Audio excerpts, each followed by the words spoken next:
phase comes from.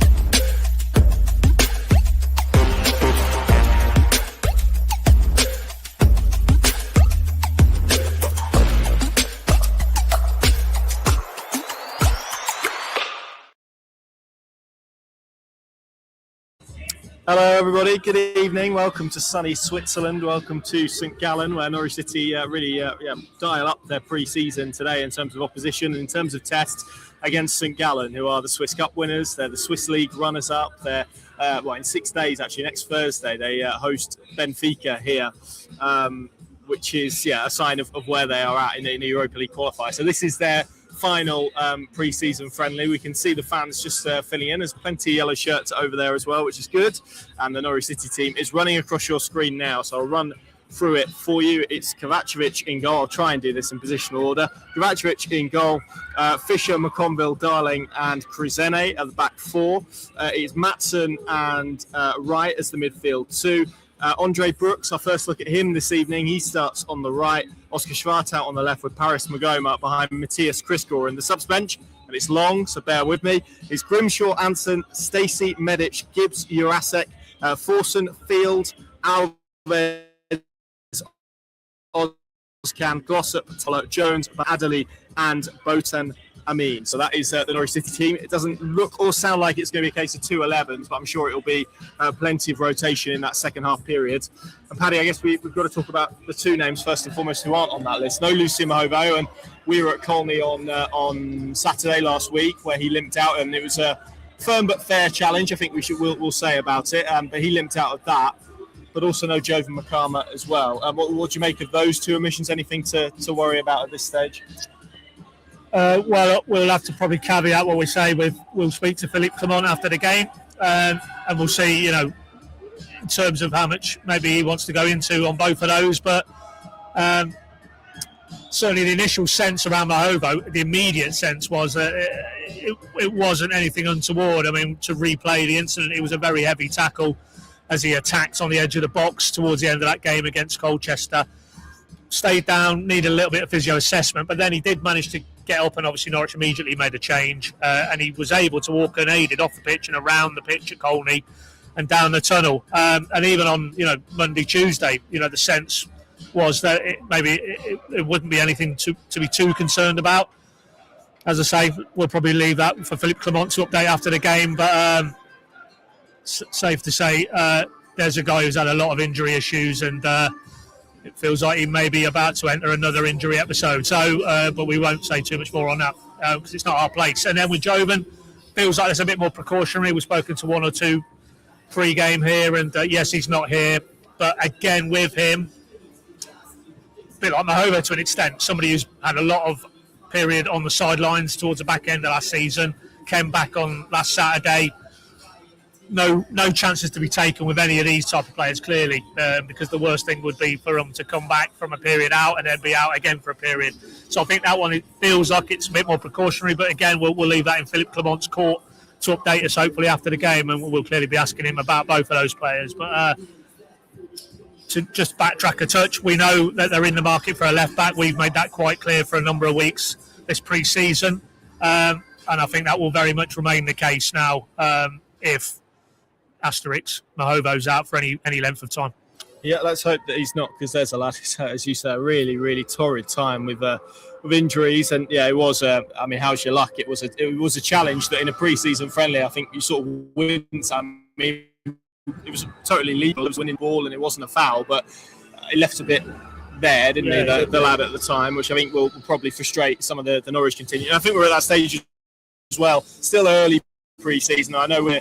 Clearly, this is a big game, and it is. And I've spoken to people who and senior people who feel this will be a really tough one, and it will be for where they're at. So it is a step up, but equally Norwich are still in week 3 of pre-season. So at this stage, if you've got Jovan Makama and there's even a slight issue or a slight bit of pain or a slight bit of stiffness or soreness, just no point taking that risk. And for them to get their conditioning and their recovery in terms of how they're training as well. So yeah, those are the two that aren't here. In terms of someone that is here, Paddy, I looked down on the team sheet, number 11, Andre Brooks. I think there's a lot of excitement and anticipation to see him play on that right side. Obviously, Norwich have shelled out £8 million to sign him from Sheffield United. That does come with a degree of expectation. It's going to be interesting to see what he can deliver tonight. Again, with the caveat that this is his first minutes of pre-season as well. And also, I mean, when did his season end with Sheffield with that ligament issue? I think it was February, March. Maybe I'll have to check that out. But there's a player again.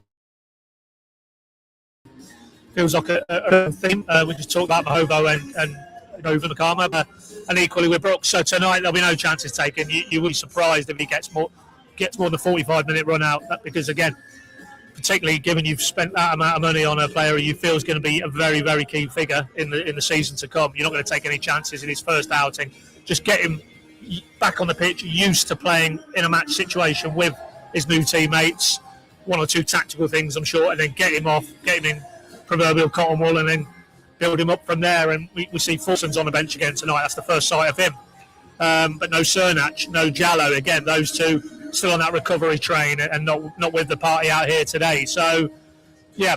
But that said, and allowing for no pressure, no expectation on Brooks, I am looking forward to seeing him, to see what he's got. What is it that Norwich have committed a substantial outlay to? What do they see in terms of his profile that can be dropped into? I mean, that's quite an exciting four. The three certainly behind Quiscord, and you've got Brooks on the right, Homer in the middle, and Schwarzer on the left. That feels like a lot of creative potential. Very different types of players as well. So, in terms of the elements within tonight's friendly, and it's still early for Norwich in pre-season, I think that for me is something I'm looking forward to seeing is how those three can go, because you could really see a world where we get into the actual league season and that could be an actual front line three behind Makama or behind Torre. So let's tonight see if there's any sense of an early understanding between those players, because that is very key to that partnership across the front line there in the final third, that they have that almost intuitive sense of what the player around them wants, and that is a relationship that has to start somewhere, and it will start again tonight for Andre Brooks in the Norwich shirt.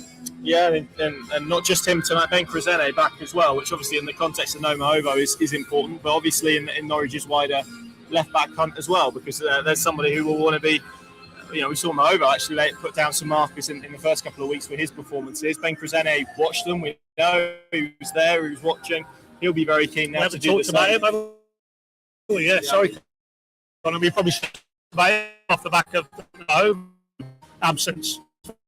A sign of Ben right now, it feels exponentially probably more important to Norwich at this stage, because he's here, he's fit, and he's available. So yeah, as much as we just talked about Brooks, I think we probably was remiss not to go straight to Chrisene, because right now there's a player who could be very important in this part of pre-season and the start of the new season.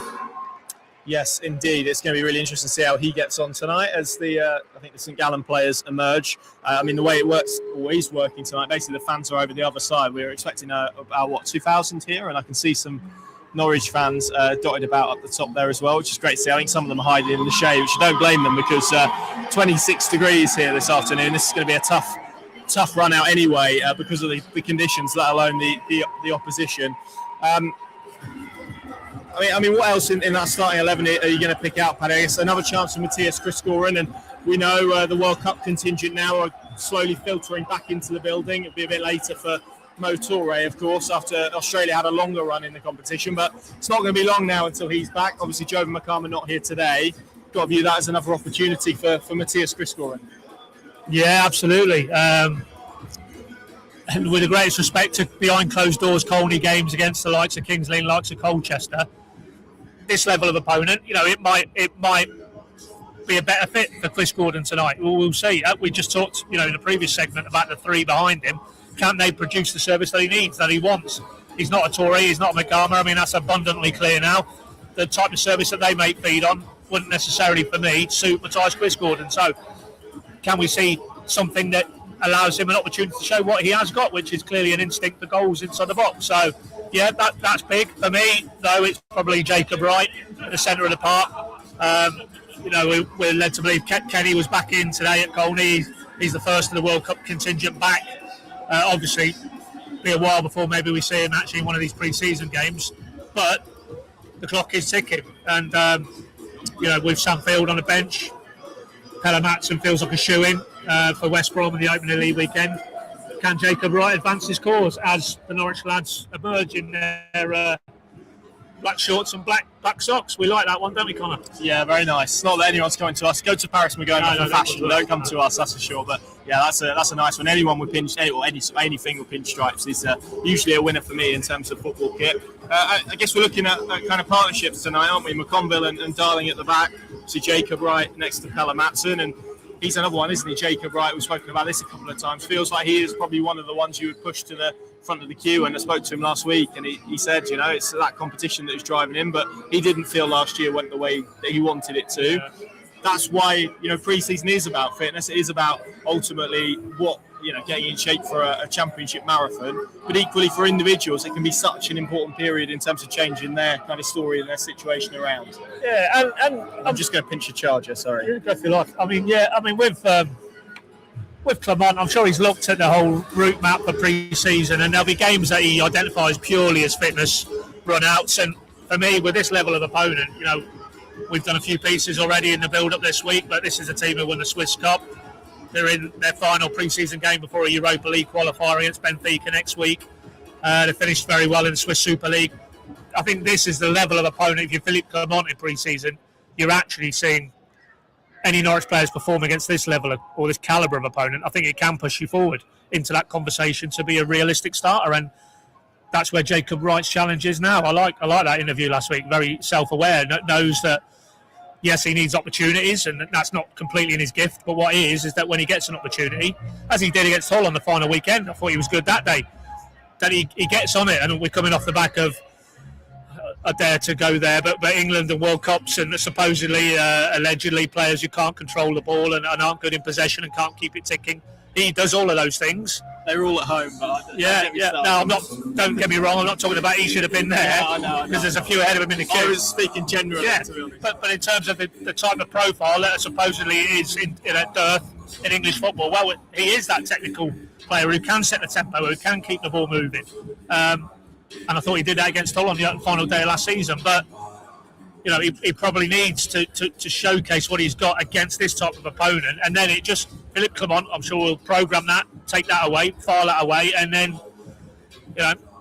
maybe it's a stretch to say that he could outmuscle McLean and Matson if both are fit and available for West Brom, but it's all about giving Philippe Clement options and selection headaches, not his first choice centre back pairing, midfield pairing, are inked in, and the ones below him are too far below him. I think we've done a few things over the summer. That was the problem last season. That when the frontline people came out and the ones who came in their place, the gap, the drop off was too big, and it can't be that. It can't be that for where Norwich are pitching this season. There has to be that real level of competition, whether it's the 11, whether it's the bench, or even if it's just players not even making the 20. Yeah, agreed. I mean, these fixtures are always good, particularly at the start of pre-season, because you get an opportunity to watch and look at in a bit more detail some of the younger players. Just clarify. No, it's 8 o'clock our time. If you're in the UK, it's 7 o'clock your time. So half an hour from now is kick-off. I'll do the plug now. Pinkin.com. You can follow live updates. It'll be great to see you over there and keep you some company, which would be nice. But yes, I was going to say it's always a good opportunity to see some young players, isn't it, around the first team? And there's a long list of them here today. Oscan, Glossop, Towler, Jones, Bauman, Adelusi, Amin. I mean, all bar Adelusi, I think, although I think he was on the bench for a couple of those games behind closed doors, have been involved over the first couple of weeks. And you asked Philippe about, I think it was after Kings Lynn, didn't you, in terms of, what it's like for those guys to be around the group.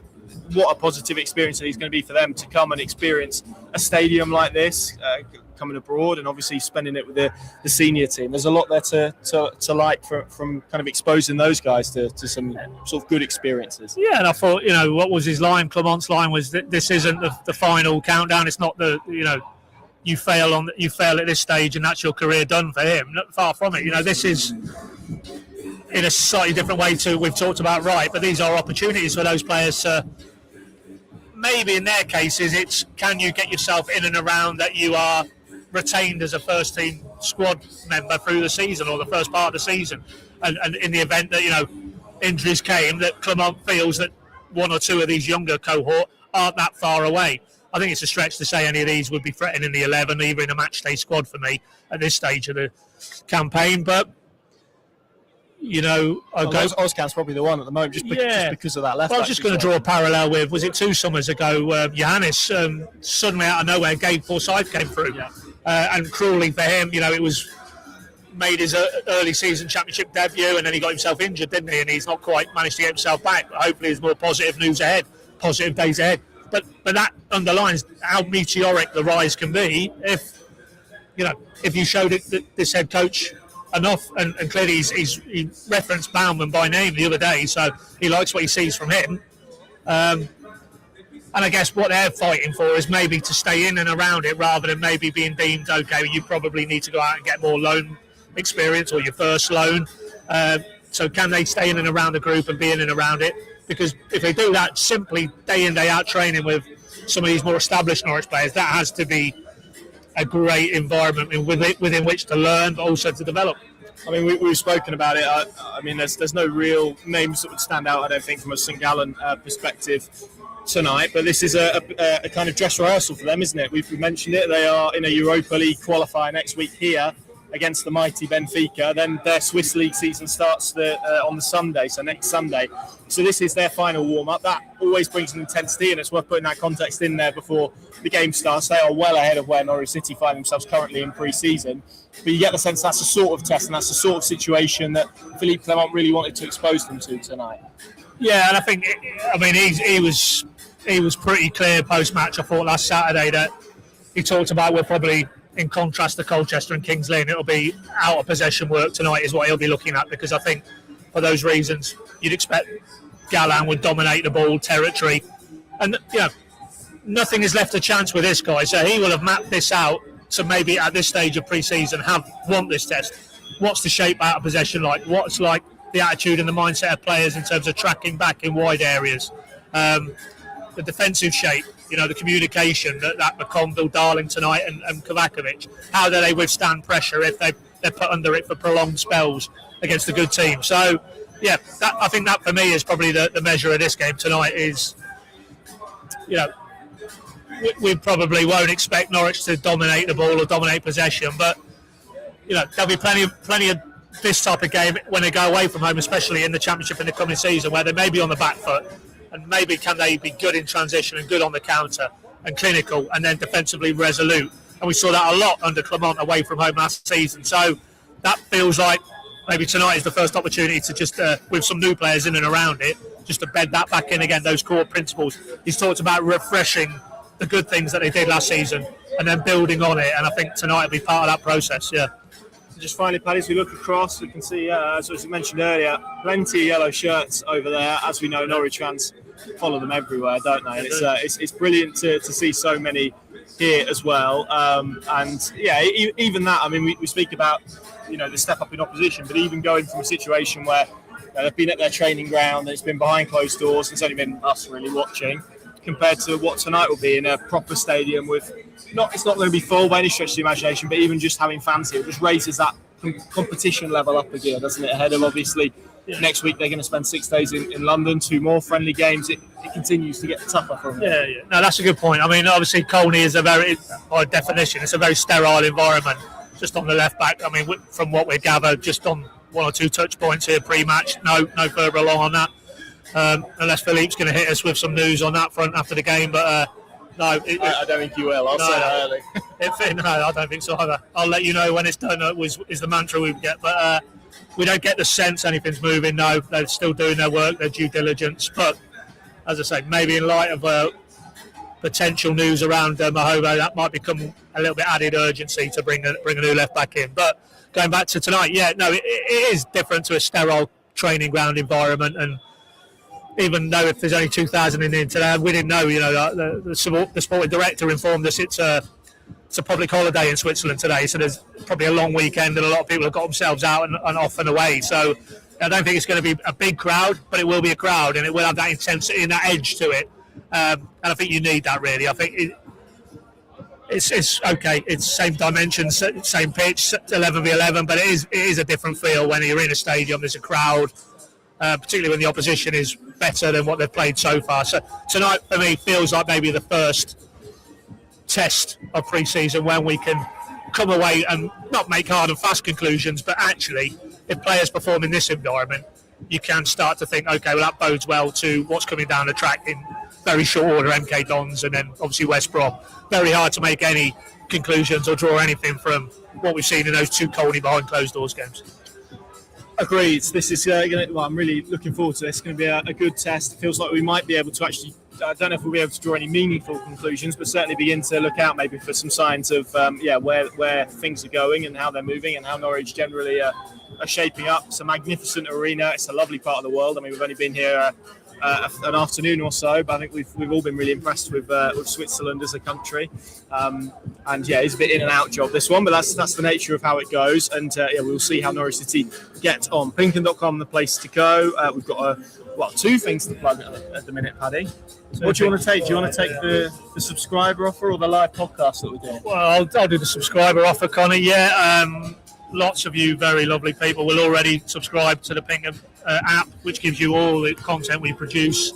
And obviously you've got that lovely app to consume it in, no ads, and just a nice user experience, full stop.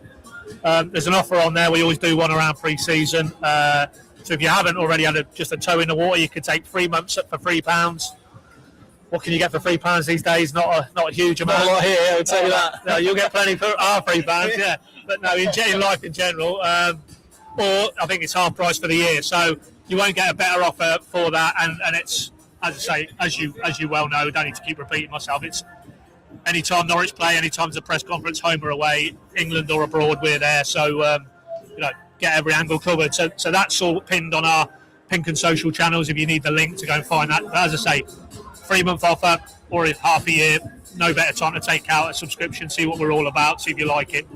And if you do already, thank you very much. We constantly say how appreciated we are, and that's what allows us to be out here and covering games out here because of that. That backing in terms of the finances that we get from the subscription base. But so that's part one. Part two, Connor. Look at this for a segue. Once you've got your subscription, what you'll be able to do with it, because you'll be entitled to a discount code to our live podcast. I'll just put a link to that in the chat wherever you are watching, so you'll be able to see that, and I will flash seamlessly the poster up. There you go. Sunday, the 2nd of August. That is the day after Norwich City's final they're playing Cambridge on the Tuesday, but their final sort of like open pre-season. We're not expecting that Tuesday one to be major. It's going to be more around the edges. So their final Carrow Road friendly. We are going to be at the Yard in Norwich for a live podcast. Doors open at 4:30. The show starts at 5. It's going to be around 2 hours or so, and you can see there, if you're a non-subscriber, it's £6 for a ticket, but if you are a subscriber, you'll then be entitled to get newsletters, which are exclusive to subscribers. We drop transfer snippets in there as and when we can, but you can also save £2 on those tickets to come and join us. It was brilliant. We did it, when was it, at the end of last season. We had a really good crowd, a great chat. You can ask us questions and have your say as well, and we hopefully will see you there. We're very much looking forward to it. Just very briefly, Paddy, someone's asked you how you feel Coventry will get on, so maybe just give us a position quickly. Oh dear me, very early pre-season. Very early, yeah. You got to be optimistic, so we'll say 16th. That's about as optimistic as I'm getting with Cov. Yeah, that's quite optimistic. As long as they finish up above the team in dark blue, I'll be very happy with that. Good stuff. Well, thank you very much for joining us. As I said, Pinken.com or the Pinken Plus app, the place to go throughout this evening. We'll have a live blog with live updates, all the analysis and reaction to this game, plus a full interview with Philippe Clement and a player post-game as well. So check that out. We're doing a podcast tomorrow before we head back to England as well. So, there'll be plenty more content to come over the next 48 hours or so. And then obviously we'll be in London next week, for that Wimbledon game. And there's another friendly as well, which is TBC. So we'll see about that one. Thank you very much for watching from Switzerland. We'll catch you all later. See you soon.